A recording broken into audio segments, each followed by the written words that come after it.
Welcome YouTube, Rick Marks here. I wanted to just look at being misunderstood. And it's quite often something that happens. Whether we're aware of it or whether we're not aware of it is a different situation. More often than not, I find that people just say what they say and just get it out and they move on. And they don't actually necessarily think about why they're saying what they're saying or even the depth of what's going on to giving it more context. When you start to learn more about others and you start to read body language and you start to understand that somebody's they've just gone, yeah, okay. And I've talked about it before when you talk to the checkout chick at the supermarket, which is becoming rarer these days, mind you, because of all these self-serve checkouts. However, those hallway moments, for want of a better term, where we walk past somebody and we say, how are you going? And they go, oh, yeah, good, thanks. And you, good, thanks. And it's just, it's pleasantries, it's not an in-depth. And if we can move beyond that, we can start to actually read body language. And rather than asking, how are you going? Because we, as a Western society at least, I can't speak for all cultures, but in Australia here, it's pleasantries. And so if you ask it, generally speaking, somebody will just roll off their tongue, yeah, good, thanks. And that just is like a loop. So you've got to rephrase the question so that they are actually now thinking. So things like, how are you feeling today? Or, you look really down, are you okay? Finding ways that you reframe that question, you make it so their brain goes, hang on, stop. They haven't asked the question, the hallway question. And then they're now thinking, and now they're actually going to give you data you can actually utilize. Now, I like to use the word data and information because that really is what they're doing. They're providing you more information. You could be looking at their body language and seeing that, they're a little bit droop face, they're a little bit sadder today, their mood is a little bit low key. You can also notice that possibly their speech, the demeanor is a little bit off. So then when you're now probing these other questions going around the pleasantries, you can now probe for more from them.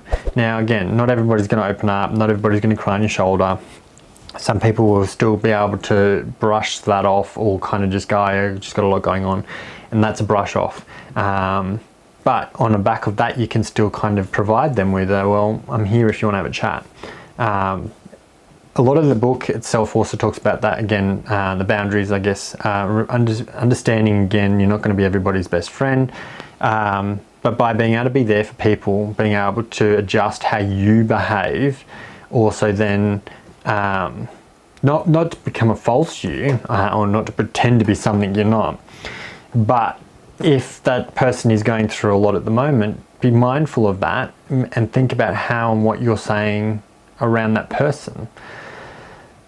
Because often I've heard a lot of stuff where I've kind of gone, oh, it's probably not the right audience for what you're saying. And that can be because, someone's lost a family member and maybe that other person that's saying what they're saying isn't aware of that.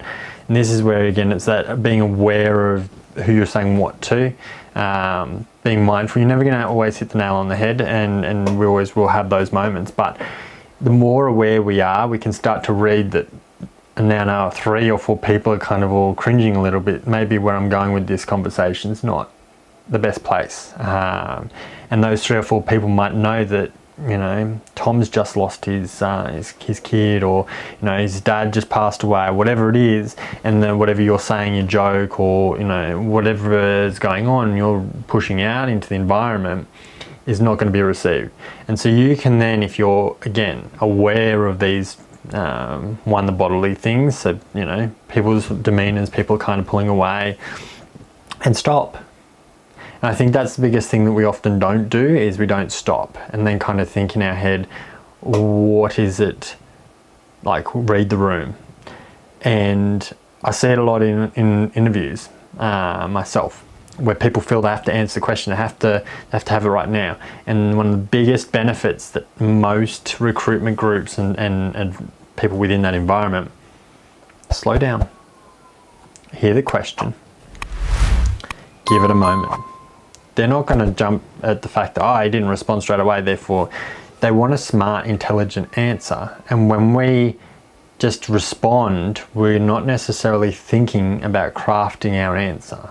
And generally that's where we can often walk away from an interview and go, oh, that wasn't the right answer. But it was a quick answer, and we need to just sometimes slow that down, stop.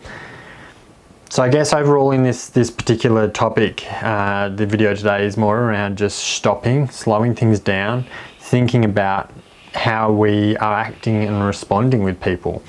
Don't just do the hallway conversations. Go deeper with people, ask more questions, get more data, get more information, and then you can become more equipped to how you can better navigate around them. If it's not directly helping them, if they don't want to have that conversation, they don't want to open up to you, that's fine. That's up to them.